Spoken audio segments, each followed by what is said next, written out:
സാമൂഹ്യ സുരക്ഷാ പദ്ധതികൾക്കും കാർഷിക മേഖലയ്ക്ക് ഊന്നൽ നൽകി UDFന്റെ പ്രകടന പത്രിക. മദ്യനിരോധത്തിൽ നിന്ന് പിന്നോട്ടില്ല. എല്ലാവർക്കും പാർപ്പിടവും ഭക്ഷണവും ആരോഗ്യവും ഉറപ്പാക്കുമെന്ന വാഗ്ദാനം. 65 വയസ്സ് കഴിഞ്ഞവർക്ക് അംഗനവാടി വഴി ഉച്ചഭക്ഷണം. 5 വർഷം കൊണ്ട് 15 ലക്ഷം പേർക്ക് തൊഴിൽ. പാർട്ടി തീരുമാനങ്ങളും പാർട്ടി നിലപാടുകളും ഒക്കെ നിലനിൽക്കുന്നത് തന്നെയാണല്ലോ. സ്ഥാനാർത്ഥിത്വ പ്രശ്നം വേറെ, പാർട്ടി നിലപാട് വേറെ. VS അച്യുതാനന്ദനോടുള്ള പാർട്ടി നിലപാടിൽ മാറ്റമില്ലെന്ന് പിണറായി വിജയൻ. VS പാർട്ടി വിരുദ്ധ മനോനിലയിലെത്തിയെന്ന സെക്രട്ടേറിയറ്റ് പ്രമേയം നിലനിൽക്കുമെന്നും പിണറായി. പ്രസ്താവന മാധ്യമങ്ങൾ വളച്ചൊടിച്ചെന്ന് പിന്നാലെ വിശദീകരണം. മാധ്യമങ്ങൾക്ക് മാധ്യമങ്ങളുടേതായ ഒരു അജണ്ട ഉണ്ടാകുമെന്ന് എല്ലാവർക്കും അറിയാം. പക്ഷെ അവര് സാധാരണഗതിയിൽ പറയാത്ത കാര്യങ്ങൾ നമ്മുടെ വായിൽ തിരികയറ്റുന്നത് ശരിയല്ല. ഒഴിവാക്കപ്പെടേണ്ട പ്രസ്താവനയെന്ന് കേന്ദ്ര നേതൃത്വം. 5 സ്റ്റാർ ഹോട്ടലുകൾക്കും ഇനി ബാർ ലൈസൻസ് നൽകില്ലെന്ന് മുഖ്യമന്ത്രി. പദവി ഉയർത്തുന്ന 3 സ്റ്റാർ 4 സ്റ്റാർ ഹോട്ടലുകൾക്കും ബാർ ലൈസൻസ് ഇല്ല. പുതിയ ലൈസൻസ് നൽകിയതിൽ മുസ്ലിം ലീഗിനും VM സുധീരനും എതിർപ്പ്. UDFന്റെ മദ്യനയം കാപട്യമെന്ന് പിണറായി.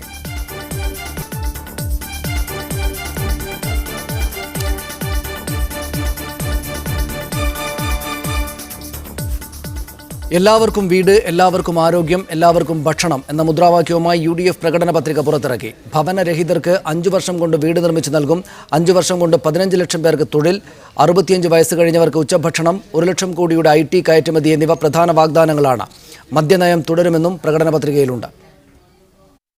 സംസ്ഥാനത്തെ എല്ലാ ഭവനരഹിതർക്കും വീട് നിർമ്മിച്ചു നൽകാനായി വിവിധ പദ്ധതികൾ UDF വാഗ്ദാനം ചെയ്യുന്നു.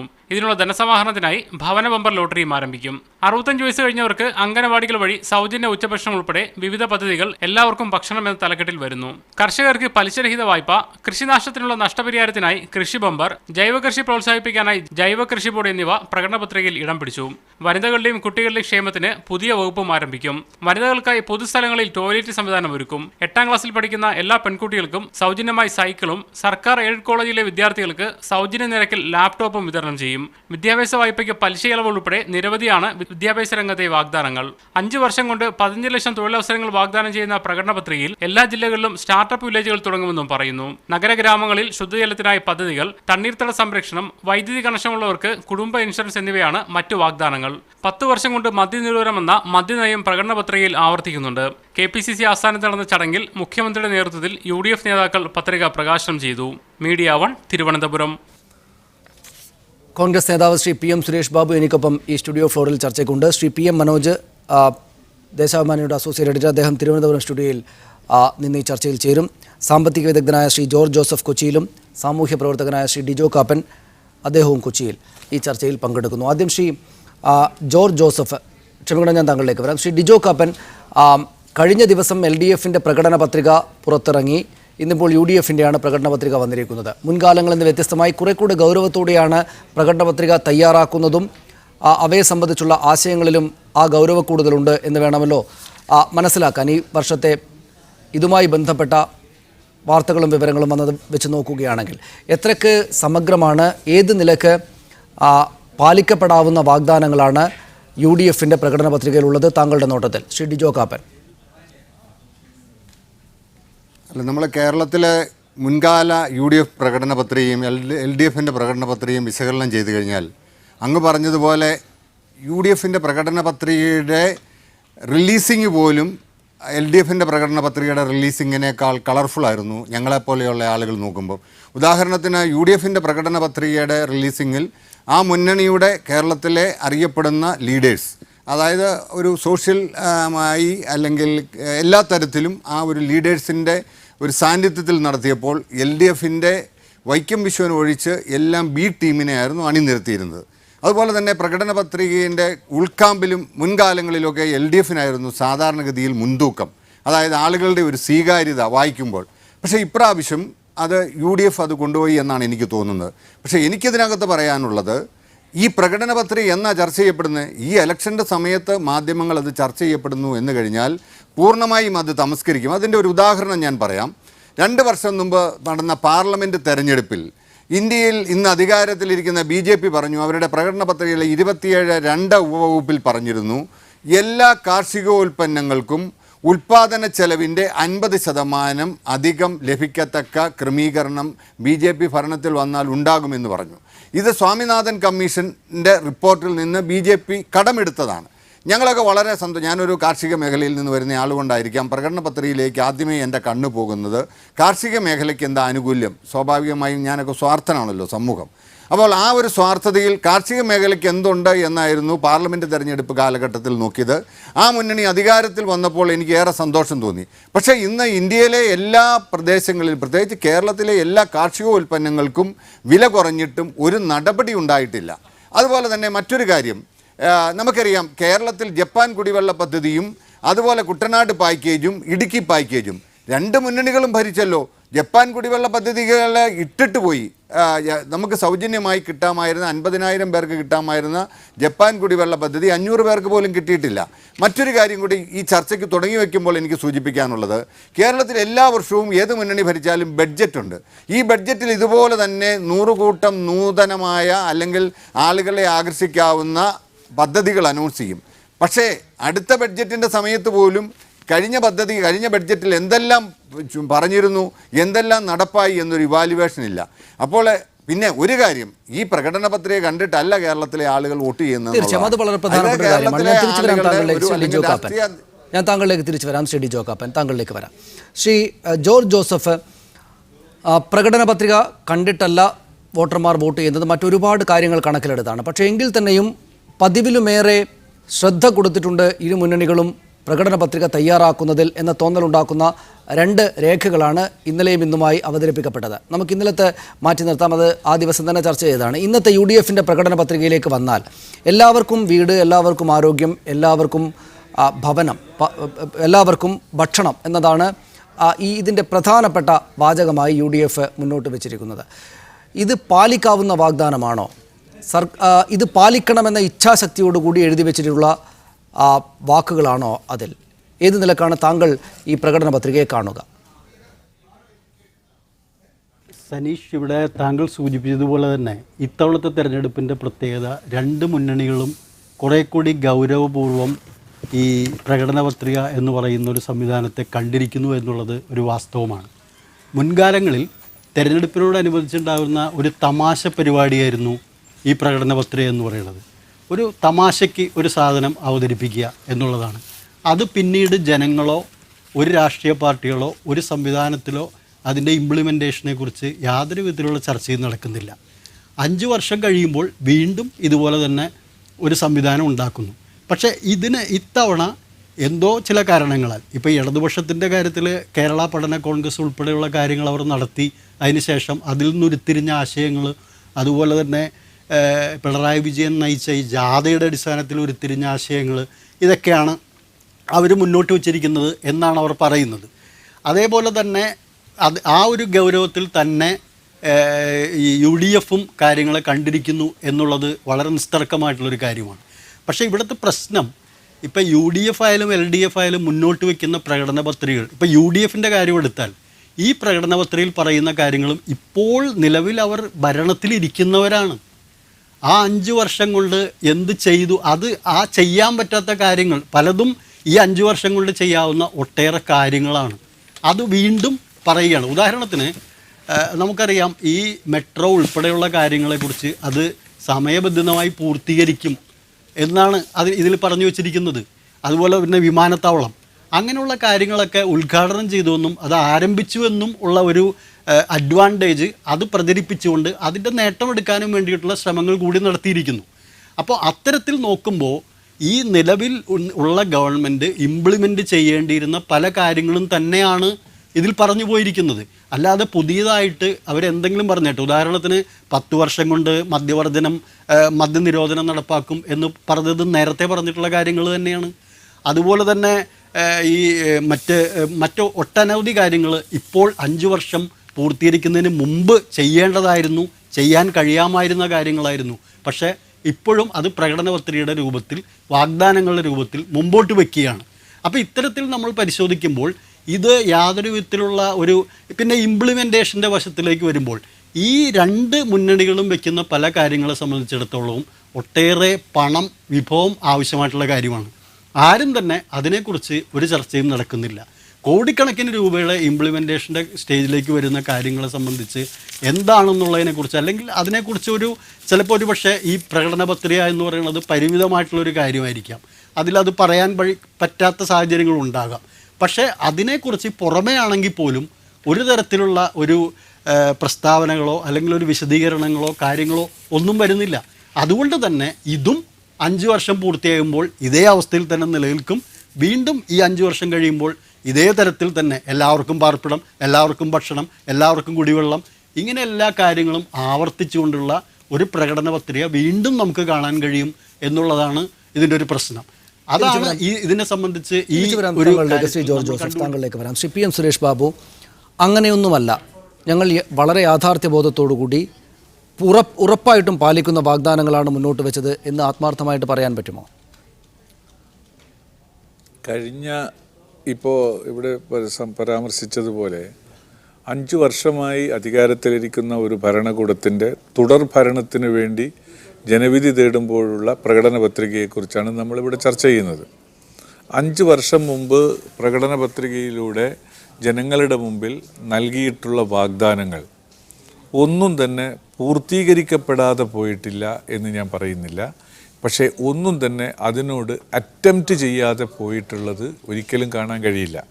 കേരളത്തിൻ്റെ പ്രത്യേക പരിതസ്ഥിതിയിൽ ചില കാര്യങ്ങൾ, ഇപ്പോൾ കൊച്ചി മെട്രോ പെട്ടെന്ന് തന്നെ പൂർത്തീകരിക്കാൻ നമുക്ക് കഴിഞ്ഞില്ലായിരിക്കാം. അത് നടന്നുകൊണ്ടിരിക്കുകയാണ്.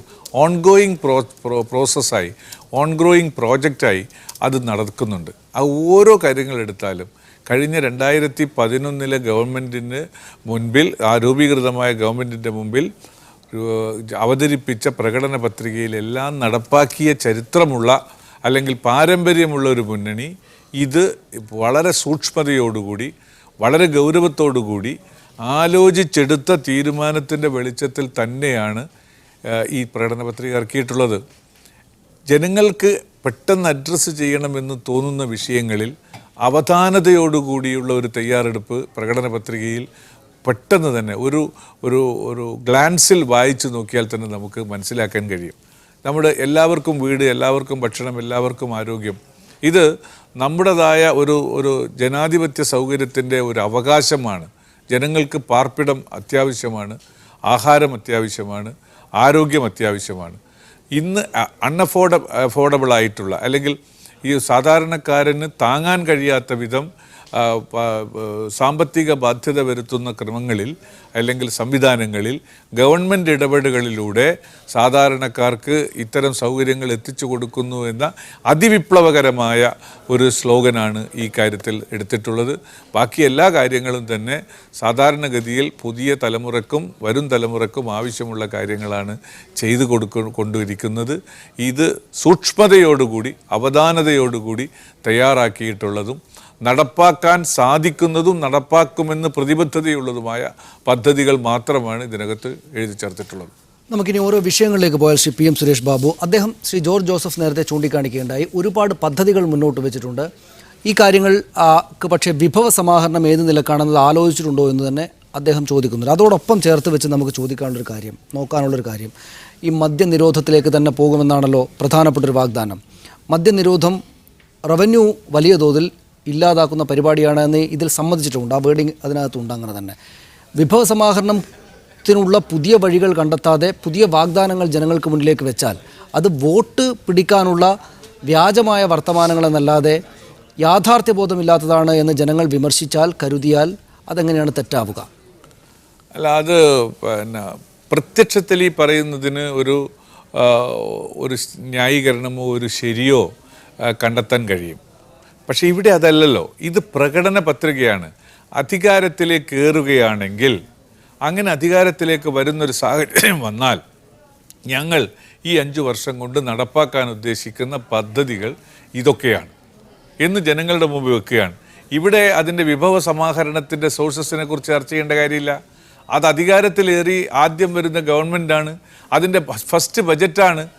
ഇതിൻ്റെ വിഭവ സമാഹരണത്തെക്കുറിച്ച് ആലോചിക്കേണ്ടത്? ഇന്ന പ്രോജക്റ്റ് ഞങ്ങൾ 1-ാം കൊല്ലം എടുക്കുന്നു, ആ പ്രോജക്റ്റിന് ഇത്ര രൂപ വേണം, അത് ഇന്ന വഴിയിലൂടെയാണ് സമാഹരിക്കാൻ ഉദ്ദേശിക്കുന്നത്. അതൊരു ബഡ്ജറ്ററി അലോക്കേഷനെ കുറിച്ചുള്ള സാഹചര്യമാണ് വേണ്ടത്. ഇത് ജനങ്ങൾക്ക് ആവശ്യമുള്ളത് ഇന്നതാണ്. ആ ജനങ്ങൾക്ക് ആവശ്യമുള്ള കാര്യങ്ങൾ ചെയ്യാൻ പ്രതിബദ്ധതാപൂർണമായ ഒരു സമീപനം ഈ ഗവൺമെൻറ് സ്വീകരിക്കുമെന്ന് ജനങ്ങളോട് ഹൈലൈറ്റ് ചെയ്ത് പറയുന്നതാണ് ഈ പ്രകടന പത്രിക എന്ന് പറയുന്നത്. അതിനകത്ത് വിഭവ സമാഹരണത്തെക്കുറിച്ചുള്ള ചർച്ച ഒരിക്കലും ആവശ്യമുണ്ട് എന്ന് ഞങ്ങൾ ഞാൻ തിരിച്ചു വരാം താങ്കളിലേക്ക്. ശ്രീ ഡിജോ കാപ്പൻ, സമ്പൂർണ്ണ മദ്യനിരോധം സർക്കാരിൻ്റെ റവന്യൂ വരുമാനത്തിൽ ഗണ്യമായ സംഭാവന നൽകിയ മദ്യവിൽപ്പന നിയന്ത്രിക്കാനും ക്രമേണ കേരളത്തെ മദ്യവിമുക്തമാക്കാനുമുള്ള UDF സർക്കാരിൻ്റെ തീരുമാനം ഒരു സാമൂഹ്യ വിപ്ലവത്തിന് വഴിയൊരുക്കി എന്നൊക്കെ പറഞ്ഞ് അക്കാര്യത്തിൽ ഇനിയും ശക്തമായി തന്നെയായിരിക്കും മുന്നോട്ട് പോകുന്നത് എന്ന ഉറപ്പ് കേരളത്തിന് മുന്നിൽ വെക്കുകയാണ് ഈ പ്രകടന പത്രിക. വളരെ പ്രധാനപ്പെട്ടൊരു പോയിൻ്റായി പ്രകടന പത്രികയിൽ ഈ മദ്യവിമുക്ത കേരളം എന്ന തലവാചകത്തിന് താഴെ ഇക്കാര്യങ്ങൾ വിശദമായി എഴുതി വെച്ചിട്ടുണ്ട്. ഇത് നടപ്പാക്കാൻ പറ്റുന്ന വാഗ്ദാനമാണോ? നടപ്പാക്കിയാൽ തന്നെ ഈ പറയുന്ന തരത്തിലുള്ള റവന്യൂ വരുമാനം വലിയ തോതിൽ കുറയ്ക്കില്ലേ? അത് മറ്റു മേഖലകളിലെ ബാധിക്കുകയില്ലേ? UDF സർക്കാരിൻ്റേത് യാഥാർത്ഥ്യബോധത്തോടെയുള്ള നിലപാടുകളാണ് എന്ന് തന്നെ കാണുമോ താങ്കൾ? അല്ല, ഇതിനകത്ത് ഞാൻ ആദ്യമേ സൂചിപ്പിച്ചതുപോലെ ഈ തെരഞ്ഞെടുപ്പുമായി ബന്ധപ്പെട്ട് മാറി നിന്ന് നോക്കുമ്പോൾ ഇതിൻ്റെ അജണ്ട നിശ്ചയിക്കുന്ന കാര്യത്തിൽ ഇപ്രാവശ്യം പതിവിന് വിപരീതമായി UDF LDFിൻ്റെ മേൽക്കൈ നേടി. അതിൻ്റെ കാരണം ഇന്ന് ഈ ചർച്ച മീഡിയ വണ്ണിൽ പോലും മദ്യമാണ് ഈ തെരഞ്ഞെടുപ്പിൻ്റെ ഒരു പ്രധാന വിഷയം എന്ന നിലയിൽ ചർച്ച കൊണ്ടുവരാൻ കഴിഞ്ഞത് UDFിൻ്റെ ഒരു തുടക്കത്തിലെ ഒരു മേൽക്കൈയാണ്. തമിഴ്നാട്ടിൽ തെരഞ്ഞെടുപ്പ് നടക്കുമ്പോൾ തമിഴ്നാട്ടിൽ പോലും അവിടുത്തെ മുഖ്യമന്ത്രി പറയേണ്ടി വന്നു, അവിടെ മദ്യവർജനത്തെക്കുറിച്ച് അല്ലെങ്കിൽ മദ്യനിരോധനത്തെക്കുറിച്ച് ഞങ്ങൾ ഗൗരവമായി ആലോചിക്കുന്നു എന്ന്. അപ്പോൾ ഇതുകൊണ്ടുണ്ടാകുന്ന റവന്യൂ വരുമാന നഷ്ടത്തെക്കുറിച്ച് ഇവർ രണ്ടു കൂട്ടരും അഡ്രസ്സ് ചെയ്യുന്നില്ല. എന്ന് വെച്ച് ഞാൻ ജീവിതത്തിൽ മദ്യം ഉപയോഗിക്കുന്ന ആളല്ല എങ്കിൽ പോലും ഇതുണ്ടാക്കുന്ന ഈ മദ്യത്തിൽ നിന്നുണ്ടാക്കുന്ന എക്സൈസ് ഡ്യൂട്ടി അതിനേക്കാൾ കൂടുതലാണ് കേരളത്തിൻ്റെ ഇതുവഴി ഉണ്ടാക്കുന്ന ആരോഗ്യ പ്രശ്നങ്ങളിൽ ചെലവഴിക്കുന്നതെന്ന് ചില പഠനങ്ങൾ വെളിവാക്കുന്നുണ്ട്. അപ്പോൾ LDF ഇതിനകത്ത് പറയുന്നത് മദ്യ നിരോധനമല്ല, ബോധവൽക്കരണത്തിലൂടെ മദ്യവർജനത്തിലേക്ക് എത്തിക്കണമെന്ന്. അപ്പോൾ രണ്ടുപേരും മദ്യം അപകടകരമാണ് എന്നുള്ള ഒരു മെസ്സേജ് കേരളത്തിലെ ജനങ്ങൾക്ക് കൊടുക്കുന്നു. അപ്പോൾ സ്വാഭാവികമായും അത് സ്ത്രീ സമൂഹത്തെ ആര് സ്വാധീനിക്കും എന്നുള്ളതാണ്. പക്ഷേ AK ആൻ്റണി ചാരായ നിരോധനം കൊണ്ടുവന്നതിന് ശേഷം നടന്ന തെരഞ്ഞെടുപ്പിൽ അത് വോട്ടായി മാറിയില്ല. അപ്പോൾ അതുകൊണ്ട് ഇത് വോട്ടാകുമോ ഇല്ലയോ എന്നുള്ള കാര്യത്തിൽ ഒരു സംശയമുണ്ട്. പിന്നെ ഇവിടെ ജോർജ് ജോസഫ് സാമ്പത്തിക വിദഗ്ധനൊരു കാര്യം പറഞ്ഞത് ഞാൻ അദ്ദേഹത്തിൻ്റെ പക്ഷം തന്നെ ചേരുന്നു. ഇതിനൊക്കെയുള്ള പണം എവിടെ നിന്ന് കണ്ടെത്തും എന്ന് മുന്നണികൾ പറയുന്നില്ല. ഇപ്പോൾ ഉദാഹരണത്തിന് ഇടതുപക്ഷ മുന്നണിയുടെ തെരഞ്ഞെടുപ്പ് പ്രകടന പത്രികയിലെ ഒരു പ്രധാന നിർദ്ദേശം പങ്കാളിത്ത പെൻഷൻ പുനഃപരിശോധിക്കുന്ന. 2013 മുതൽ പങ്കാളിത്ത പെൻഷനിൽ ജീവനക്കാർ അവരുടെ വിഹിതം അടച്ചു തുടങ്ങി. ഇന്ന് കേരളം അഭിമുഖീകരിക്കുന്ന ഏറ്റവും വലിയ സാമ്പത്തിക പ്രതിസന്ധി തന്നെ നമ്മുടെ റവന്യൂ വരുമാനത്തിൻ്റെ തനത് വരുമാനത്തിൻ്റെ 80% കേരളത്തിലെ 3% വരുന്ന ശമ്പളക്കാർക്കും പെൻഷൻകാർക്കും കൊടുക്കുക. ബാക്കി 20% ഉള്ളൂ ബാക്കിയുള്ള ജനസമൂഹത്തിന് വേണ്ടിയിട്ടല്ല 97% വേണ്ടിയിട്ട് കൊടുക്കാൻ. ബാക്കി മുഴുവൻ കടം മേടിക്കുക. ഇവിടെ വിസിബിളായുള്ള കുറേ നേട്ടങ്ങൾ അല്ലെങ്കിൽ ഡെവലപ്മെൻറ്റ്സ് UDFിന് ചൂണ്ടിക്കാണിക്കാനുണ്ട്. പക്ഷേ അതോടൊപ്പം തന്നെ പൊതുഖജനാവിലേക്ക് കടമെടുത്തിരിക്കുന്ന തുക അല്ലെങ്കിൽ ഓരോ മലയാളിയും 60,000 രൂപയുടെ കടക്കാരനായി മാറിയിട്ടുണ്ട്. ഇത് നാളെ എത്രമാത്രം കൂടും ഈ പറഞ്ഞിരിക്കുന്ന പ്രകടന പത്രിക നടപ്പാക്കിയാൽ എന്നുകൂടി ഈ പ്രകടന പത്രികയിൽ പറയേണ്ടതായിരുന്നു രണ്ട് മുന്നണികളും. ഞങ്ങൾ എത്ര രൂപ കടമെടുക്കാൻ പോകുന്നു. ശ്രീ PM മനോജ് തിരുവനന്തപുരത്ത് എത്തിയിട്ടുണ്ട്. ശ്രീ PM മനോജ്, താങ്കൾ എങ്ങനെയാണ് UDFിൻ്റെ പ്രകടന പത്രികയെ കാണുന്നത്? ഇത് ഇടതുപക്ഷ ജനാധിപത്യ മുന്നണി ഇന്നലെ പുറത്തിറക്കിയ പ്രകടന പത്രികയിലെ വാഗ്ദാനങ്ങളെക്കാൾ ഏത് നിലക്കാണ് നല്ലതോ മോശമോ ആകുന്നത്? ഈ UDF കഴിഞ്ഞ 5 വർഷം കേരളം ഭരിച്ച മുന്നണിയാണ്. ഉമ്മൻചാണ്ടിയുടെ നേതൃത്വത്തിലാണ് കഴിഞ്ഞ 5 വർഷമായി കേരളത്തിൽ ഭരണം നടക്കുന്നത്. 2011 UDF ഒരു പ്രകടന പത്രിക വച്ചിരുന്നു. ആ പ്രകടന പത്രികയിലെ പ്രധാനപ്പെട്ട വാഗ്ദാനങ്ങളിലൊന്ന് എല്ലാവർക്കും വീട് എന്നതായിരുന്നു. ഇന്ന് UDF അവതരിപ്പിച്ച ശ്രീ ഉമ്മൻചാണ്ടി തന്നെ അദ്ദേഹത്തിൻ്റെ നേതൃത്വത്തിൽ അവതരിപ്പിച്ച പ്രകടന പത്രികയിലും പറയുന്നത് എല്ലാവർക്കും വീട് എന്നാണ്. അതായത് കഴിഞ്ഞ 5 വർഷം മുമ്പ് പറഞ്ഞ അതേ കാര്യങ്ങൾ തന്നെ ഇന്നും ഉമ്മൻചാണ്ടിക്ക് പറയേണ്ടി വരുന്നു. നമ്മൾ സാധാരണ പഴയ വീഞ്ഞ് പുതിയ കുപ്പിയിൽ എന്ന് പറയും. ഇതിപ്പോൾ പഴയ വീഞ്ഞ് പഴയ കുപ്പിയിൽ തന്നെയാണ് അവതരിപ്പിച്ചിരിക്കുന്നത്. 5 വർഷം കൊണ്ട് എന്ത് ചെയ്യാൻ കഴിഞ്ഞു? ഒരു ഗവൺമെൻറ് ആദ്യ 5 വർഷം മുമ്പ് വെച്ച പ്രകടന പത്രികയിലെ വാഗ്ദാനങ്ങൾ ഇന്നതൊക്കെ ആയിരുന്നു, അത് ഞങ്ങൾ ഇന്നതൊക്കെ നിറവേറ്റിയിട്ടുണ്ട്, അതിൻ്റെ അടിസ്ഥാനത്തിൽ പുതിയ വാഗ്ദാനങ്ങൾ ഇന്നതൊക്കെയാണ് ഞങ്ങൾ നൽകുന്നത്, അതുകൊണ്ട് തന്നെ ഞങ്ങൾ വാഗ്ദാനം പാലിച്ച ഗവൺമെൻറ്റാണ് എന്ന് പറഞ്ഞുകൊണ്ട് വെക്കേണ്ടതിന് പകരം 5 വർഷം മുമ്പ് വെച്ച അതേ വാഗ്ദാനങ്ങൾ തന്നെ ഇപ്പോഴും പഴയ കുപ്പിയിൽ തന്നെ ആവർത്തിക്കുന്നു എന്നതാണ് ഈ പ്രകടന പത്രികയുടെ ഏറ്റവും വിചിത്രമായ ഒരു കാര്യമായിട്ട് എനിക്ക് തോന്നിയിട്ടുള്ളത്. അത് പല കാര്യത്തിലുണ്ട്, ഒരു കാര്യത്തിൽ മാത്രമല്ല, നിരവധി കഴിഞ്ഞ 5 വർഷം മുമ്പ് വെച്ച ആ പ്രകടന പത്രികയിലെ ഓരോ വാഗ്ദാനങ്ങളും നമ്മൾ 1, 2, 3, 4 എന്ന് എടുത്ത് നോക്കിക്കഴിഞ്ഞാൽ ഈ 95% വാഗ്ദാനങ്ങളും നടപ്പാക്കാൻ കഴിയാത്തതാണ്. അതുകൊണ്ട് തന്നെ ഇതിന് യാതൊരു വിശ്വാസ്യതയില്ല. ആ വിശ്വാസ്യത ഉണ്ടെങ്കിൽ ആണല്ലോ ശ്രീ ഡിജോ കാപ്പൻ പറഞ്ഞതുപോലെ അതിൻ്റെ സാമ്പത്തിക അവസ്ഥ എങ്ങനെയായിരിക്കും, അത് എങ്ങനെ നിറവേറ്റപ്പെടും, അതിൻ്റെ പ്രായോഗിക തലത്തിൽ എങ്ങനെയാണത് വരിക എന്നൊക്കെ നമ്മൾ പരിശോധിക്കേണ്ടത്. ഈ പറഞ്ഞ കാര്യങ്ങളിൽ ഏതെങ്കിലും ഒന്ന് വിശ്വാസ്യതയുള്ളത് ആവണമല്ലോ. അങ്ങനെ ആവുന്നില്ല എന്നതാണ് ഈ പ്രകടന പത്രികയുടെ ഏറ്റവും വലിയ ഡ്രോബാക്ക് ആയിട്ട് ഞാൻ കാണുന്നത്. അതോടൊപ്പം ഒന്ന് ഇടപെട്ട് കയറി ചോദിച്ചോളട്ടെ ശ്രീ PM മനോജ്, ഇപ്പോൾ LDF വരും, എല്ലാം ശരിയാകുമെന്നാണല്ലോ ഇടതുപക്ഷ ജനാധിപത്യ മുന്നണിയുടെ പരസ്യവാചകം. എല്ലാം ശരിയാക്കാനാവുകയില്ല അതിൻ്റെ സമ്പൂർണ്ണമായ അർത്ഥത്തിൽ എന്നെല്ലാവർക്കും അറിയാം. എങ്കിൽ പോലും അതൊരു പൊതുതത്വമായിട്ട് അവതരിപ്പിക്കുകയാണല്ലോ ഇടതുപക്ഷ ജനാധിപത്യ മുന്നണി. അതുപോലെ മുൻകാലങ്ങളിൽ മുന്നോട്ട് വെച്ചിരുന്ന എല്ലാ വാഗ്ദാനങ്ങളും പാലിക്കാനൊന്നും ഞങ്ങൾക്ക് പറ്റിയിട്ടില്ല, പക്ഷേ ഏതാണ്ട് 90% ഞങ്ങൾ പാലിച്ചിട്ടുണ്ട്, ഇനി അങ്ങോട്ടും അങ്ങനെ തന്നെ പോകുമെന്ന് പറയുന്ന പ്രകടന പത്രികയെ പൂർണ്ണമായും തള്ളുക സാധ്യമാണോ? ഇനി അതല്ല, ഒരു തെരഞ്ഞെടുപ്പ് പ്രചരണ മുദ്രാവാക്യം പോലെയല്ല പ്രകടന പത്രികയെ കാണേണ്ടത് എന്ന നിലപാട് മുന്നോട്ട് വെക്കേണ്ടി വരുമോ? അല്ലല്ല, ഒരു കാര്യം നടപ്പാക്കിയിട്ടില്ല എന്നൊന്നും ഞാൻ പറഞ്ഞിട്ടില്ല. പക്ഷേ ഈ പറഞ്ഞ 95% നടപ്പാക്കിയിട്ടില്ല എന്നാണ് എൻ്റെ അഭിപ്രായം. അതല്ല, എൻ്റെ അഭിപ്രായം ശരിയല്ല എന്ന് തെളിയിക്കണമെങ്കിൽ നമ്മൾ കഴിഞ്ഞ 5 വർഷം മുമ്പത്തെ പ്രകടന പത്രിക എടുത്ത് അതിൽ നിരത്തിയിട്ടുള്ള ഓരോ വാഗ്ദാനങ്ങളും അത് എത്രമാത്രം പാലിക്കപ്പെട്ടു, എവിടെയാണ് തൊഴിലവസരങ്ങൾ സൃഷ്ടിച്ചിട്ടുള്ളത്. 36.6 ലക്ഷം തൊഴിലവസരങ്ങൾ സൃഷ്ടിക്കുന്നതാണ് പറഞ്ഞത്. എത്ര തൊഴിലവസരങ്ങൾ സൃഷ്ടിച്ചു, എങ്ങനെ ഓട്ടോമൊബൈൽ എയറോസ്പേസ് വ്യവസായങ്ങൾ വന്നു, എന്താണ് പരമ്പരാഗത മേഖലയിൽ ആധുനിക ടെക്നോളജി ഉപയോഗിച്ച് ഇവർ നടത്തിയ മുന്നേറ്റം, അതുപോലെ തടി അധിഷ്ഠിത വ്യവസായങ്ങൾ എവിടെയാണ് വന്നത്, എങ്ങനെയാണ് അന്തർദേശീയ വിപണി ലക്ഷ്യമാക്കി ഇലക്ട്രോണിക് കളിപ്പാട്ട വ്യവസായങ്ങൾ വന്നത്, എങ്ങനെയാണ് തുറമുഖങ്ങൾ തമ്മിൽ ബന്ധിപ്പിക്കുന്ന കോറിഡോർ വന്നത്, എങ്ങനെയാണ് ഈ കോട്ടപ്പുറം ജലപാത യാഥാർത്ഥ്യമാക്കിയത്. ഇങ്ങനെയുള്ള അന്ന് പറഞ്ഞ ഓരോ കാര്യങ്ങളും ഏതൊക്കെ തരത്തിൽ യാഥാർത്ഥ്യമായി, ഏതൊക്കെ തരത്തിൽ സാക്ഷാത്കരിക്കപ്പെട്ടു എന്ന് പറഞ്ഞ് ഒരു സ്ക്രൂട്ടനി നടത്തിക്കൊണ്ട് ഞങ്ങളിത് ഇത്രയൊക്കെ ചെയ്തിട്ടുണ്ട്, ഇനി ഞങ്ങളിത് ഇത്രയൊക്കെ ചെയ്യാൻ പോകുന്നു, അതിന് നിങ്ങൾ ജനവിധി വേണം എന്ന് പറയുകയായിരുന്നുവെങ്കിൽ, സാധാരണഗതിയിൽ 5 വർഷം ഭരിച്ചാൽ ആ ഭരണ നേട്ടങ്ങൾ പറയണമല്ലോ. ആ ഭരണ നേട്ടങ്ങൾ എന്ന് പറയുന്ന പ്രകടന പത്രികയിൽ പറഞ്ഞ വാഗ്ദാനങ്ങൾ നിറവേറ്റലാണല്ലോ. അങ്ങനെ നിറവേറ്റിയ കാര്യങ്ങൾ 1, 2, 3 എന്ന് പറഞ്ഞിട്ട് ഇനി നിങ്ങൾ ഇത് ചെയ്യണം എന്ന് പറയുകയായിരുന്നെങ്കിൽ നമുക്ക് ഇത് അംഗീകരിക്കാമായിരുന്നു.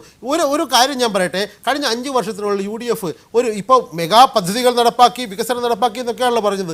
UDF മുന്നോട്ട് വെച്ച ഏതാണ് ഒരു മെഗാ പദ്ധതി?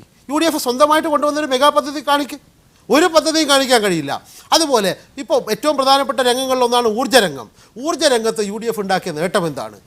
അത് ഇപ്പോൾ പറഞ്ഞല്ലോ 3000 മെഗാവാട്ട് പുതുതായിട്ട് കൂട്ടിച്ചേർക്കാൻ പോകുന്നു എന്ന്. എന്നാൽ കഴിഞ്ഞ 5 വർഷം കൊണ്ട് എത്ര മെഗാവാട്ട് കേരളത്തിൻ്റെ വൈദ്യുതി ഉൽപ്പാദന ശേഷിയിൽ കൂട്ടിച്ചേർത്തു? എന്താണ് ഓൺഗോയിങ് പ്രൊജക്റ്റുകളുടെ സ്ഥിതി? എങ്ങനെയാണ് ഇവർ നടപ്പാക്കിയത്?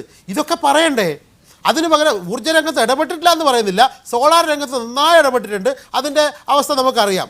ഇങ്ങനെ യഥാർത്ഥത്തിൽ ചെയ്യേണ്ട കാര്യങ്ങൾ മുഴുവൻ മറ്റൊരു തരത്തിൽ തിരിച്ചുവിട്ട്, അതുകൊണ്ടാണ് ഇപ്പോൾ മദ്യമാണല്ലോ ഏറ്റവും പ്രധാനം. ഈ മധ്യത്തിലേക്ക് വരാം ശ്രീ PM മനോജ്. ആ വിഷയത്തിലേക്ക് നമുക്കൊന്ന് സ്പെസിഫിക് ആയിട്ട് പോകേണ്ടതുണ്ട്. ശ്രീ PM സുരേഷ് ബാബു, എന്താണ് അദ്ദേഹത്തിൻ്റെ ചോദ്യങ്ങൾക്കുള്ള മറുപടി? എത്ര തൊഴിൽ കൊടുത്തു, പരമ്പരാഗത മേഖലയെ എങ്ങനെ സഹായിച്ചു തുടങ്ങി അദ്ദേഹം ഊർജ്ജ മേഖലയ്ക്ക് എന്ത് കാര്യങ്ങളാണ് ഈ 5 വർഷം കൊണ്ട് ചെയ്തത്? ഇതൊക്കെ ജനത്തിന് മുന്നിൽ ഉണ്ടായിരിക്കെ പിന്നീട് ഈ വാഗ്ദാനങ്ങൾ വെറും പൊള്ളയാവില്ലേ എന്നതാണ് അദ്ദേഹത്തിൻ്റെ ചോദ്യം. ശ്രീ മനോജിന് പ്രകടന പത്രികയെക്കുറിച്ച് അറിഞ്ഞുകൂടാത്തത് കൊണ്ടാണ് ഇങ്ങനെയൊക്കെ പറയുന്നതെന്നൊന്നും വിശ്വസിക്കാൻ എനിക്ക് നിവൃത്തിയില്ല. പ്രകടന പത്രിക എന്ന് പറയുന്നത് ഒരു കമ്പാരിറ്റീവ് സ്റ്റഡിയല്ല, അത് അദ്ദേഹം മനസ്സിലാക്കണം. ഞങ്ങൾ ഇന്നത് ചെയ്തു, ഇനി ഇന്നത് ചെയ്യുന്നു എന്നല്ല പ്രകടന പത്രികയുടെ അതിൻ്റെ ശരിയായ ഡിക്ഷണറി മീനിങ് പോലും നിങ്ങൾ അടുത്ത കാലഘട്ടങ്ങളിൽ നടപ്പാക്കാൻ ഉദ്ദേശിക്കുന്ന പദ്ധതി എന്ത് എന്നുള്ളതാണ്. എന്നാൽ ഞാൻ തിരിച്ചൊരു ചോദ്യം മനോജിനോട് ചോദിക്കട്ടെ. 2006 മുതൽ 2011 വരെ മനോജിൻ്റെ പാർട്ടിയാണല്ലോ അധികാരത്തിലേറിയത്. 2006 മുതൽ 2011 വരെ ഞങ്ങൾ ഇന്നതൊക്കെ നടപ്പാക്കി, അതുപോലെ നിങ്ങൾ 16 മുതൽ 2021 വരെ അധികാരം തന്നാൽ ഞങ്ങളിത് നടപ്പാക്കുന്നതാണോ LDF പ്രകടന പത്രികയിൽ ഉണ്ടായിരുന്നത്? അല്ലല്ലോ. അവരധികാരത്തിൽ വന്നാൽ ഇന്നതാ ചെയ്യുകയാണെന്ന് പറഞ്ഞു. ഞങ്ങൾ അധികാരത്തിൽ വന്നാൽ ഇന്നതാ ചെയ്യുകയാണെന്നാണ് ഈ പ്രകടന പത്രികയിൽ പറയുന്നത്. പക്ഷെ അത് ഈ കഴിഞ്ഞ 5 വർഷക്കാലം ഭരിച്ചത് നിങ്ങളാണല്ലോ. നിങ്ങൾക്ക് ചെയ്യാൻ പറ്റാത്ത കാര്യങ്ങളാണ് ഈ എഴുതി വെച്ചിരിക്കുന്നത്. ഈ കാര്യങ്ങളൊന്നും ഇന്ന് മാത്രമല്ല, കഴിഞ്ഞ തെരഞ്ഞെടുപ്പ് മുന്നോട്ട് വെച്ച പ്രകടന പത്രികയിലെ വാഗ്ദാനങ്ങൾ പാലിക്കപ്പെട്ടിട്ടില്ല എന്നത് കൂടിയാണ് അതിൽ ഇനിയും തെളിവാകുന്നതെന്നാണ്. ചെയ്യേണ്ടതാണ് എഴുതി വെച്ചിരിക്കുന്നത്. ഞങ്ങൾക്ക് ചെയ്യാൻ പറ്റാത്തത് മാത്രമല്ല, ഇനിയും ചെയ്യേണ്ടത് ഈ പറഞ്ഞതുകൊണ്ടും ഈ പറയുന്ന ഇതിനകത്ത് പറഞ്ഞിട്ടുള്ള മുഴുവൻ കാര്യങ്ങളും വരാനിരിക്കുന്ന 2021 വരെയുള്ള കാലഘട്ടം കൊണ്ട് പൂർത്തിയാക്കുമെന്ന വിശ്വാസം ഞങ്ങൾക്കില്ല.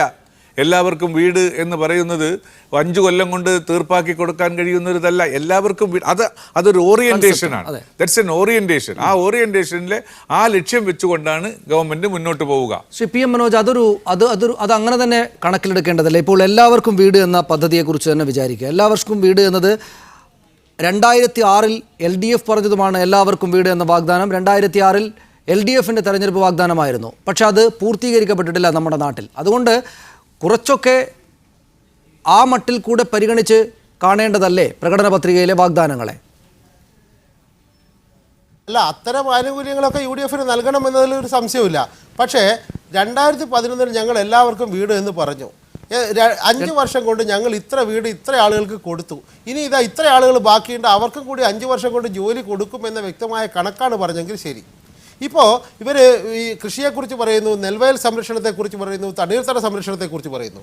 യഥാർത്ഥത്തിൽ ഇവർ പറയുന്നത് ശരിയാണ്, യാഥാർത്ഥ്യബോധത്തോടെയുള്ളതാണ് എന്ന് നമുക്ക് ബോധ്യം വരണമെങ്കിൽ മെത്രാങ്കായൽ, ഹോപ്സ് പ്ലാന്റേഷൻ, നെല്ലിയാമ്പതി ഇത്തരം ഭൂമി ഇടപാടുകളിലൊക്കെ ഇവരുടെ കൈ സംശുദ്ധമാകണം.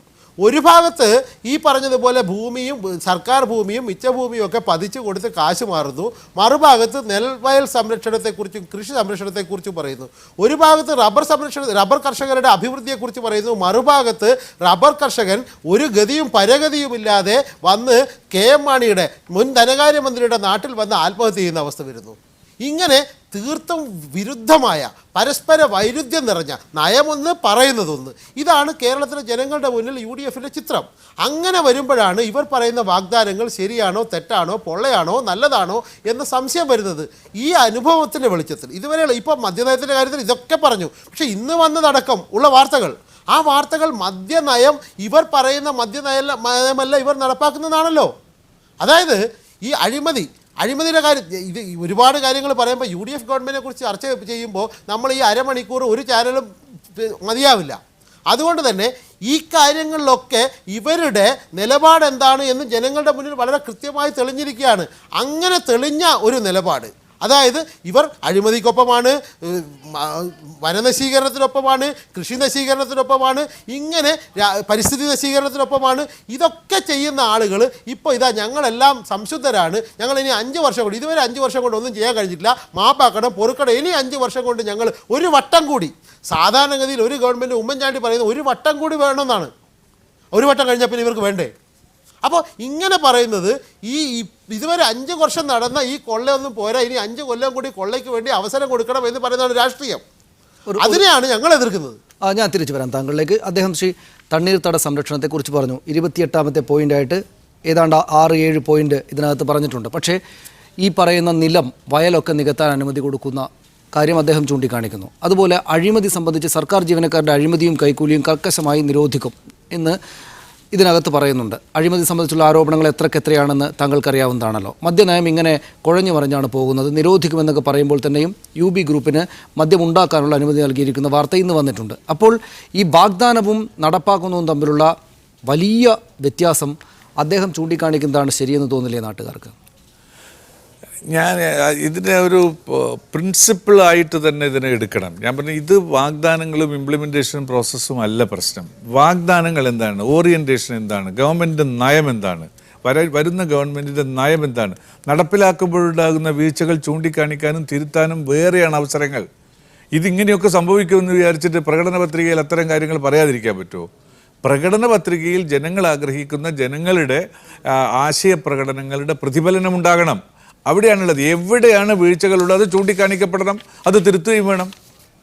അതല്ലാതെ ഇതിന് ഇങ്ങനെയൊക്കെ കഴിഞ്ഞ കാലഘട്ടങ്ങളിൽ ചില അപകടങ്ങളൊക്കെ ഉണ്ടായിട്ടുണ്ട്, അതുകൊണ്ട് അതൊന്നും പ്രകടന പത്രികയിൽ ഇനി വേണ്ട എന്ന് സൂചിപ്പിക്കുന്നത് ഒരു ശരിയല്ല. ആ അർത്ഥത്തിൽ നമ്മുടെ ഫോക്കസ് UDFന്റെ ഫോക്കസ് ശരിയായ ദിശയിലാണ് എന്ന് പറയാനാകുമോ? ഫോക്കസിങ് ഇതാണ് അവിടെ അത് എന്ന് പറഞ്ഞാൽ ഏതെങ്കിലും തരത്തിലൊരു വീഴ്ച ഒരാളുടെ ഭാഗത്തു നിന്നുണ്ടായി, ഇപ്പോൾ ഒരു സംഗതി മദ്യനയത്തിൻ്റെ കാര്യത്തിൽ തന്നെ അത് തിരുത്തിപ്പിക്കണമെങ്കിൽ ഫോക്കസിങ് നേരത്തെ ജനങ്ങളുടെ മുമ്പിൽ കൊടുക്കണ്ടേ? ആ നയത്തിലേക്ക് എത്തിക്കുന്നതിന് ആവശ്യമായ അടിസ്ഥാന രേഖയായാണ് ഇതിനെ കാണേണ്ടത്. തീർച്ചയായും ഞാൻ തിരിച്ചു വരാം താങ്കളിലേക്ക്. ശ്രീ സുരേഷ് ബാബു അതുപോലെ തന്നെ മറ്റതിഥികളിലേക്കും വളരെ പെട്ടെന്ന് തിരിച്ചു വരാം ചെറിയ ഇടവേളയ്ക്ക് ശേഷം.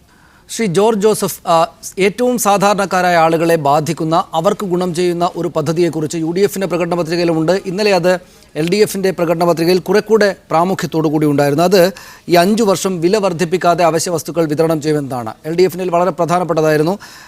UDFിനതിൽ ഒടുവിലത്തെ പോയിന്റ് ആയിട്ടാണെങ്കിലും അതിങ്ങനെ പറഞ്ഞിട്ടുണ്ട്: മാവേലി സ്റ്റോറുകൾ വഴി സബ്സിഡി നിരക്കിൽ വിതരണം ചെയ്യുന്ന 13 ഇനം അവശ്യ വസ്തുക്കളുടെ എണ്ണം 20 ഉയർത്തി 5 വർഷം വില വർദ്ധിപ്പിക്കാതെ വിതരണം ചെയ്യും.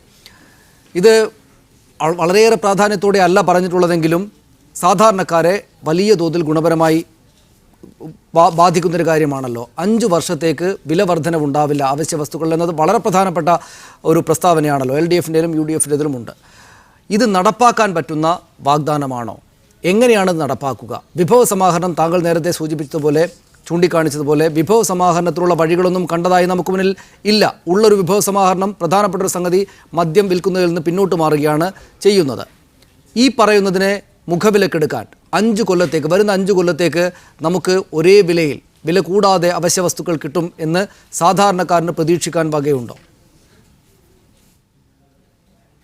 സനീഷ, ഈ ചോദ്യം സനീഷ് ചോദിച്ചു വളരെ ഉചിതമായി. കാരണം ഞാനിത് ഈ ഒരു താങ്കൾ ചോദിക്കുന്ന ചോദ്യത്തിന് മറുപടിയായിട്ട് ഇത് പറയാൻ തന്നെ ഇരിക്കുകയായിരുന്നു. ഒന്ന്, ഇതാണ് പ്രശ്നം, ആത്യന്തികമായൊരു പ്രശ്നം അതാണ്. അതായത് നേരത്തെ ശ്രീ PM സുരേഷ് ബാബു ഒരു കാര്യം പറഞ്ഞു. അതുപോലെ ഈ പ്രകടന പത്രികയുടെ കാര്യത്തിൽ അതിൽ സാമ്പത്തിക സ്രോതസ്സുകളെക്കുറിച്ച് പറയണം എന്ന് ആർക്കും നിർബന്ധിക്കാൻ കഴിയില്ല. അതൊരു ഗവൺമെൻറ്റിൻ്റെ ഒരു കാര്യമല്ല, രാഷ്ട്രീയ പാർട്ടികൾ നിശ്ചയിക്കുന്ന ഒരു സംഗതിയാണ് ഈ പ്രകടന പത്രിക. പക്ഷേ ഇവിടെ വരുന്ന പ്രശ്നം എന്ന് പറയുന്നത് ശ്രീ PM മനോജിനും ശ്രീ PM സുരേഷ് ബാബുവിനും ഇതിനെ സംബന്ധിച്ച് ഇങ്ങനെയൊക്കെ പറയാം. പക്ഷേ സനീഷും ഞാനും ഡിജോ കാപ്പനെ പോലുള്ള ആളുകളെ സംബന്ധിച്ചിടത്തോളം ഇത് പ്രശ്നമാണ്. ഇത് എങ്ങനെയാണെന്ന് വെച്ചാൽ ഈ 5 വർഷത്തേക്ക് ഇവർ വില കൂട്ടില്ല എന്ന് പറഞ്ഞാൽ കഴിഞ്ഞ ഓരോ ബഡ്ജറ്റുകൾ നമ്മൾ എടുത്തിട്ടുണ്ടെങ്കിൽ ഈ പൊതുവിതരണ സമ്പ്രദായത്തെ നിയന്ത്രിക്കുന്നതിന് വേണ്ടി 350 കോടി പരം രൂപ ഓരോ വർഷവും ഗവൺമെൻറ് ഖജനാവിൽ നിന്ന് ചിലവാക്കുന്നുണ്ട്. അപ്പോൾ ഇത് 5 വർഷത്തേക്ക് ഈ രീതിയിൽ വില വർദ്ധിപ്പിക്കാതെ നിൽക്കണമെന്നുണ്ടെങ്കിൽ എത്രയോ 1000 കോടി രൂപ അതിന് ചിലവഴിക്കേണ്ടിയിരിക്കുന്നു. അപ്പോൾ ആ ചിലവഴിക്കുന്നതിനെ സംബന്ധിച്ച് അങ്ങനെ ഒരു വാഗ്ദാനം പറഞ്ഞിട്ട് ഈ പ്രകടന പത്രികയിൽ അത് പറയണം എന്ന് ആർക്കും നിഷ്കർഷിക്കാൻ കഴിയില്ല. പക്ഷേ പുറമേയെങ്കിലും എങ്ങനെയാണിത് സോഴ്സ്? സനീഷ് ചൂണ്ടിക്കാണിച്ചതുപോലെ തന്നെ മദ്യത്തിൻ്റെ കാര്യത്തിൽ പിന്നോക്കം പോകുന്നു. 7000 കോടി രൂപയോളം വരുമാനം കിട്ടുന്ന ഒരു കാര്യമാണ് വേണ്ടെന്ന് വെക്കുന്നത്. അത് ഓരോരുത്തരുടെയും നയത്തിൻ്റെ ഭാഗമാണ്, എന്തോ ആവട്ടെ. അതുപോലെ തന്നെ റവന്യൂ വരുമാനത്തിൽ വളരെ ചോർച്ചയുണ്ടായിരിക്കുന്നു. നമ്മുടെ കൊമേഴ്സ്യൽ ടാക്സിൻ്റെ കാര്യത്തിലൊക്കെ തന്നെ പുറകോട്ട് പോയിരിക്കുന്നു. ഈ അടിസ്ഥാനത്തിൽ പരിശോധിക്കുമ്പോൾ നമ്മൾ മനസ്സിലാക്കേണ്ടത് എന്താണ്?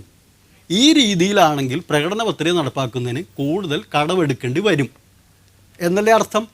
1,40,000 കോടി രൂപയാണ് മൊത്തം കടമെടുത്തിരിക്കുന്നത് ഇതുവരെ. ഈ ഗവൺമെൻറ് കഴിഞ്ഞ 12 മാസവും 1000 കോടി രൂപ വീതം ശരാശരി കടമെടുത്തിരിക്കുകയാണ്. 1000 കോടി രൂപ വീതം ഓരോ മാസവും എടുത്തിട്ടുണ്ട്. അപ്പോൾ അതെല്ലാം ആത്യന്തികമായി ബാധിക്കുന്നത് ആരെയാണ്? നേരത്തെ ശ്രീ ഡിജോ കാപ്പനോടൊരു കണക്ക് പറഞ്ഞു, 60,000 കോടി രൂപയുടെ കടക്കാരാണ് നമ്മൾ. എന്തായാലും ഈ 1,40,000 കോടി രൂപ എന്നുള്ളത് 1,60,000-ഓ 70,000-ലേക്ക് പോകും എന്ന് തന്നെയാണ്. അപ്പോൾ ആ രീതിയിൽ ഇതുപോലെ തന്നെ ഒട്ടേറെ ക്ഷേമ പരിപാടികൾ ഇതിനകത്ത് പറയുന്നുണ്ട്. അപ്പോൾ ആർക്കും എന്തു വേണമെങ്കിലും പറയാം, അതിനൊന്നും യാതൊരു വിധത്തിലുള്ള പഞ്ഞുമില്ല. പക്ഷേ എവിടെയാണ് റിസോഴ്സസ്, എവിടെ നിന്നാണ്? അത് പ്രധാനപ്പെട്ട ചോദ്യമാണ്. ഞാൻ ജോർജ് ജോസഫ് സമയക്കുറവുകൊണ്ടാണ്. ശ്രീ ഡിജോ കാപ്പൻ, അതേ ചോദ്യത്തിന് താങ്കൾ മറുപടി നൽകുമോ? ഈ UDF സർക്കാരിൻ്റെ കാലത്ത് പൊതുവിതരണ സമ്പ്രദായം അതിന് തൊട്ടു മുമ്പുള്ള സർക്കാരിനേക്കാൾ മോശം അവസ്ഥയിലായിരുന്നു എന്ന ആക്ഷേപം LDF സ്വാഭാവികമായും ഉയർത്തുന്നുണ്ട്. ആ ആക്ഷേപത്തിന് വലിയ തോതിൽ പിന്തുണയുമുണ്ട്. ഈ 5 വർഷം വിലക്കയറ്റമില്ലാതെ അവശ്യ വസ്തുക്കൾ നൽകും എന്ന UDFിൻ്റെ പ്രകടന പത്രികയിലെ വാഗ്ദാനത്തെ താങ്കൾ വിശ്വസിക്കുന്നുണ്ടോ? നടപ്പാക്കാനാകുന്നതാണോ അത്? അല്ല, ഇ ചന്ദ്രശേഖരൻ്റെ കാലത്ത് വലിയ പ്രതീക്ഷയോടുകൂടി കൊണ്ടുവന്നതായിരുന്നു അന്നത്തെ പൊതുവിതരണ സമ്പ്രദായം. അന്നത് വളരെ കൃത്യമായി നടക്കുന്നുണ്ടായിരുന്നു. നടക്കാനൊരു കാരണമുണ്ടായിരുന്നു. ഉൽപ്പാദന കേന്ദ്രങ്ങളിൽ പോയി, അത് ആന്ധ്രയിലാണെങ്കിലും മഹാരാഷ്ട്രയിലാണെങ്കിലും അവിടെ പോയി കർഷകരിൽ നിന്ന് ഈ സാധനങ്ങൾ വാങ്ങിക്കൊണ്ടുവന്ന് കുറഞ്ഞ വിലയ്ക്ക് കിട്ടുന്ന സാധനങ്ങൾ ഇവിടെ വലിയ സബ്സിഡി കൊടുക്കാതെ തന്നെ, പൊതുഖജനാവിലെ പണം എടുക്കാതെ തന്നെ ഉപഭോക്താക്കൾക്ക് കൊടുക്കുമായിരുന്നു. എന്നാൽ ഇപ്പോൾ ഒരു 10-12 വർഷമായിട്ട് നമ്മുടെ ഉദ്യോഗസ്ഥന്മാരുടെ അലംഭാവമാണോ, അവിടെയൊക്കെ പോയി വെയിൽ കൊണ്ട് കിടക്കാൻ, മഞ്ഞു അടിച്ച് കിടക്കാനുള്ള മടി കൊണ്ടാണോ എന്നറിയത്തില്ല, കേരളത്തിലെ വലിയ മൊത്തക്കച്ചവടക്കാരുടെ കയ്യിൽ നിന്ന് ഈ സാധനങ്ങൾ വാങ്ങി സബ്സിഡിയോടുകൂടി ഇവിടെ കൊടുക്കുന്നു. അപ്പോൾ മുമ്പേ സൂചിപ്പിച്ചതുപോലെ അധികം പണം ഇതിനു വേണ്ടി മാറ്റിവെക്കാൻ കഴിയുന്നില്ല. കേരളത്തിലെ പൊതുഗതാഗതം സംരക്ഷിക്കാൻ വേണ്ടി നമ്മൾ KSRTCക്ക് വേണ്ടി എല്ലാ മാസവും 100 കോടി രൂപ കൊടുക്കുകയാണ്. ഞാൻ ദുഃഖത്തോടെ പറയട്ടെ, KSRTC ജോയിൻ്റ് ഇടിച്ച് നിൽക്കാൻ പോവുകയാണ്. പരമാവധി ജൂണോടുകൂടി ഇത് ജോയിൻ്റ് ഇടിച്ച് നിൽക്കുന്ന ഒരു സ്ഥിതി, അതിനെക്കുറിച്ചൊരു കഴിഞ്ഞ 10-15 വർഷമായി പഠിക്കുന്ന ഒരു സംഘടനയുടെ പ്രതിനിധി എന്ന നിലയിൽ. അപ്പോൾ ഇങ്ങനെ പൊതുഖജനാവിൽ നിന്ന് സബ്സിഡിയോടുകൂടി നമ്മുടെ പൊതുവിതരണ സമ്പ്രദായത്തെ ആണെങ്കിലും പൊതുഗതാഗതത്തെ ആണെങ്കിലും അധികം കാലം മുന്നോട്ട് കൊണ്ടുപോകാൻ കഴിയില്ല. അങ്ങനെ കൊണ്ടുപോയാലുള്ള കുഴപ്പം, ഈ കഴിഞ്ഞ ഒരു 6 മാസം മുമ്പ് കേരളത്തിലെ ഭൂനികുതി ഏതാണ്ട് ഇരട്ടിയിൽ കൂടുതൽ വർദ്ധിപ്പിച്ചു. എന്തിനാണ്? ഖജനാവിലേക്ക് പണം എവിടുന്നെങ്കിലും കൊണ്ടുവരാൻ വേണ്ടി. കടമെടുക്കുന്നതിനൊരു പരിധിയുണ്ട്. അപ്പോൾ കടമെടുത്ത് നമ്മൾ മുടിയുന്ന ഒരു സ്ഥിതിയിലേക്ക് ഇതുപോലെയുള്ള പ്രകടന പത്രികകൾ വന്നാൽ അത് നടപ്പാക്കാൻ കഴിയില്ലെന്ന് തന്നെ വിശ്വസിക്കുന്ന ഒരു വോട്ടറാണ് ഞാൻ. എന്താണെന്ന് വെച്ച് കഴിഞ്ഞാൽ, നമുക്ക് വ്യവസായപരമായോ അല്ലെങ്കിൽ മറ്റു തരത്തിലോ ഉള്ള വരുമാനം കിട്ടുന്നില്ല. ഇവിടെ കിട്ടുന്ന തുച്ഛമായ റിസോഴ്സസിൽ നിന്നാണ് ഇതെല്ലാം നടപ്പാക്കേണ്ടത്. അതിനുള്ള ഒരു ശേഷി കേരളത്തിനില്ല. അമ്മ ചോറ് തമിഴ്നാട്ടിൽ കിട്ടുമെന്ന് കണ്ട് ഞാൻ ഇവിടെ ഇരുന്ന് വായിൽ വെള്ളം ഊറിയിട്ട് ഒരു കാര്യവുമില്ല. അതിനുള്ള ഫണ്ട് അത് ഇടതുമുന്നണി വന്നാലും വലതുമുന്നണി വന്നാലും കേരളത്തിലില്ല എന്നുള്ളത് തന്നെയാണ് അതിൻ്റെ ഒരു സത്യം. പിന്നെ പ്രകടന പത്രികയിൽ ഇങ്ങനെയൊക്കെ എഴുതി വെക്കുമ്പം സ്വാഭാവികമായും വോട്ടർമാർക്ക് ഇത് വെച്ച് നോക്കിയിട്ട് ആരാണ് ഞങ്ങൾക്ക് കൂടുതൽ, ഇപ്പോൾ ഞാൻ നോക്കുമ്പോൾ കാർഷിക മേഖലയിൽ എന്തെല്ലാം തന്നിട്ടുണ്ട്, എന്നാൽ വേണമെങ്കിൽ ആ മുന്നണിക്ക് ഒരു വോട്ട് ചെയ്തേക്കാം. ഇനിയിപ്പോൾ BJPയുടെ പ്രകടന പത്രിക വരാൻ പോകുന്നേ ഉള്ളൂ. ഞാൻ ആദ്യമേ സൂചിപ്പിച്ചതുപോലെ അവർ പാർലമെൻറ്റിലേക്ക് നടന്ന തെരഞ്ഞെടുപ്പിൽ അവരുടെ പ്രകടന പത്രികയിൽ 27(2) പറഞ്ഞിരുന്നു, ഞങ്ങൾക്ക് അധികാരം കിട്ടിയാൽ ഉൽപ്പാദന ചെലവിൻ്റെ 50% കൂടെ കൂട്ടി കർഷകർക്ക് ഉൽപ്പന്നങ്ങൾ വിൽക്കാൻ കഴിയും, അതിന് അവസരം ഉണ്ടാക്കുമെന്ന്. പക്ഷേ തിരിച്ചാണ് ഇന്ന് ഫലം. അതുകൊണ്ട് ഇതിൻ്റെ പേരിൽ ആരെ ജനപ്രതിനിധികളെ തിരിച്ചു വിളിക്കാൻ വോട്ടർമാർക്ക് അവകാശമില്ല. ഞാൻ തിരിച്ചു വരാം താങ്കളിലേക്ക്. ശ്രീ PM മനോജ്, നമുക്ക് മദ്യ നയം സംബന്ധിച്ച വിഷയങ്ങളിലേക്ക് അവസാന സമയത്തേക്ക് അങ്ങനെ അതിലേക്ക് പോകാം.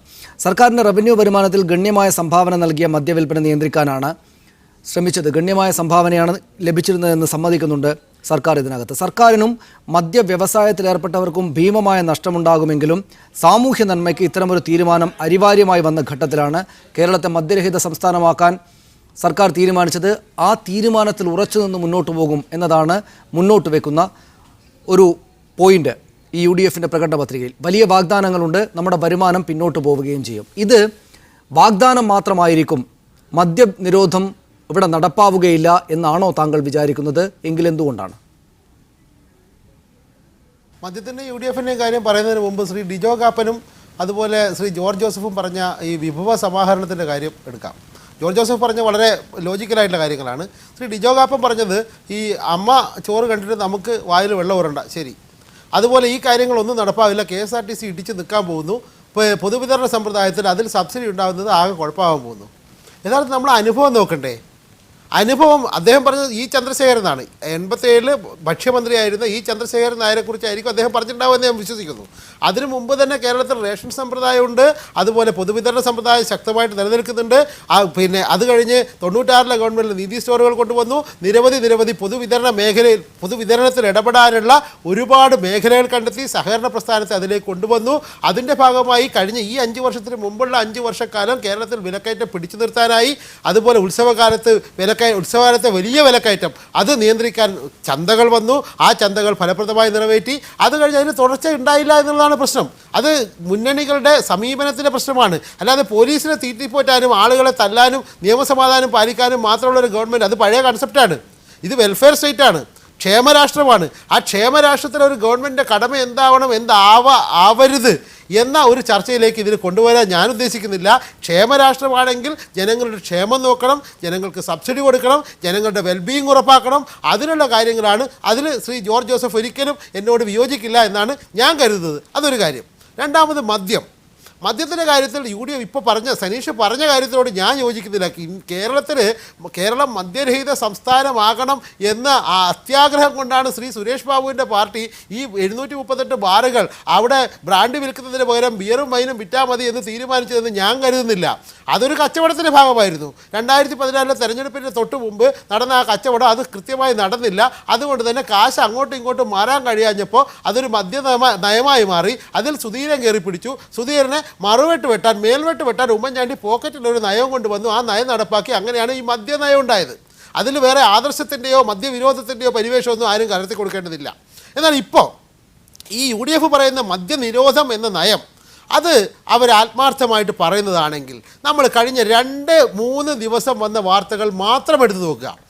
ആദ്യം വന്നത് 8 5 സ്റ്റാർ ഹോട്ടലുകൾക്ക് ബാർ ലൈസൻസ് അനുവദിച്ചു എന്ന്. അത് കോടതിയുടേതാണെന്നൊക്കെ പറയുന്നുണ്ട്. കോടതി അംഗീകരിച്ച നയം എന്താ?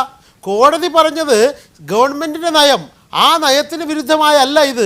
അതുകൊണ്ട് തന്നെ ആ നയത്തിന് അനുരോധമാണ് ഈ ബാർ ലൈസൻസുകൾ അനുവദിക്കുന്നത്. അതുകൊണ്ട് കുഴപ്പമില്ല എന്നാണ് പറഞ്ഞത്. അല്ലാണ്ട് കോടതി ഈ 5 സ്റ്റാറിന് ബാർ ലൈസൻസ് കൊടുക്കണമെന്നല്ല പറഞ്ഞത്. UDF ഗവൺമെൻറ്റിൻ്റെ നയമാണ് 5 സ്റ്റാർ ഹോട്ടലുകൾക്ക് ബാർ ലൈസൻസ് കൊടുക്കേണ്ടത്. അതുകൊണ്ട് അത് അംഗീകരിക്കുന്നതെന്നാണ് പറഞ്ഞത്. അതുതന്നെയാണ് ഇപ്പോഴത്തെയും പ്രശ്നം. അതൊരു ഭാഗത്ത്. രണ്ടാമതോ 20 ഏക്കർ സ്ഥലം പാലക്കാട് പുതുശ്ശേരി നാഷണൽ ഹൈവേയുടെ അരികിൽ പതിച്ചു കൊടുത്ത കഥയാണ് ഇന്ന് വന്നത്. ആർക്കാ കൊടുത്തത്? UB ഡിസ്റ്റിലറീസിൻ്റെ ഉടമ ആര്? വിജയ് മല്യ ഇന്ത്യയിലെ ഏറ്റവും വലിയ മദ്യ വ്യവസായി. ഇപ്പോൾ പുറത്തേക്ക് പോയി ഇവരുടെ സഹായത്തോടെ. ആ വിജയ് മല്യക്ക് മോരും വെള്ളം ഉണ്ടാക്കുന്ന ഫാക്ടറി തുടങ്ങാനല്ല, വിദേശ മദ്യം നിർമ്മിക്കുന്ന ഡിസ്റ്റിലറി തുടങ്ങാൻ പാലക്കാട്ട് 20 ഏക്കർ സ്ഥലം 14 കോടി രൂപയ്ക്ക് 200 കോടി രൂപ കിട്ടുന്ന സ്ഥലം 14 കോടി രൂപയ്ക്ക് അനുവദിച്ചു കൊടുത്തിരിക്കുന്നു. ആര്? ഈ മദ്യനിരോധനം കേരളത്തിൽ നടപ്പാക്കാൻ പോകുന്ന ആളുകളാണ്. നമ്മൾ പരിശോധിക്കേണ്ടത് ഇവർ ഈ പ്രകടന പത്രികയിൽ, അദ്ദേഹം പറഞ്ഞത് ശരിയാ, പ്രകടന പത്രികയിൽ പലതും പറയും, ഒന്നും നടക്കാനുള്ളതല്ല എന്ന്. അതാണ് UDFന്റെ അനുഭവം. പ്രകടന പത്രിക പറയുക കേരളത്തെ ആകെ ലഹരി കടിപ്പെടുത്തി കിടത്താൻ പാകത്തിൽ മദ്യം ഉൽപ്പാദിപ്പിക്കുന്ന ഫാക്ടറിക്ക് സൗജന്യ നിരക്കിൽ അഴിമതി എന്ന് അടക്കം പറയാവുന്ന തരത്തിൽ 14 കോടി രൂപയ്ക്ക് 20 ഏക്കർ സ്ഥലം പതിച്ചു കൊടുക്കുക. ഇതാണ് UDFന്റെ നയം. നമ്മൾ ചർച്ച ചെയ്യേണ്ടത് എന്താവും എങ്ങനെയാവും എന്നതല്ല, നമ്മുടെ മുന്നിലുള്ള യാഥാർത്ഥ്യങ്ങളെ വെച്ചിട്ടാണ്, ഈ സംഭവങ്ങളെ വെച്ചിട്ടാണ്. അത് വെച്ച് നോക്കുമ്പോൾ UDFന്റെ മദ്യനയം തനി തട്ടിപ്പാണ് എന്ന് എനിക്കും സനീഷിനും സാധാരണഗതിയിൽ അരിയാഹാരം കഴിക്കുന്ന എല്ലാവർക്കും പറയാൻ കഴിയും. നമുക്ക് ഈ ചർച്ച അവസാനിപ്പിക്കാം. ശ്രീ PM സുരേഷ് ബാബു, അതിനുള്ള മറുപടി എന്താണ്? ഒപ്പം ഈ മദ്യനയത്തിലേത് ആളുകളെ പറ്റിക്കാനുള്ളതെന്നാണെന്നോ അദ്ദേഹം പറഞ്ഞത്? അദ്ദേഹത്തിൻ്റെ രാഷ്ട്രീയ പക്ഷത്തിലുള്ള അഭിപ്രായമാണത്. മദ്യനയത്തിലേത് മാത്രമല്ല, ഈ പ്രകടന പത്രിക ആകെ തന്നെ എങ്ങനെയാണ് എന്ന് പറഞ്ഞാൽ എന്തായിരിക്കും മറുപടി? താങ്കൾക്ക് അവസാനിപ്പിക്കാൻ ചർച്ച. പ്രകടന പത്രികയെക്കുറിച്ച് നമുക്കറിയില്ല. പ്രകടന പത്രിക അധികാരത്തിലേക്ക് വരുന്ന സാഹചര്യത്തിൽ പ്രകടന പത്രിക പൂർണ്ണമായും നടപ്പാക്കാൻ ആവശ്യമായ സമയക്രമം പാലിക്കുമെന്ന കാര്യത്തിൽ യാതൊരു തർക്കവും വേണ്ട. അത് ശ്രീ പനോജ് പറഞ്ഞത് ഒരിക്കലും യാഥാർത്ഥ്യത്തിന് നിരക്കാത്തതാണ്.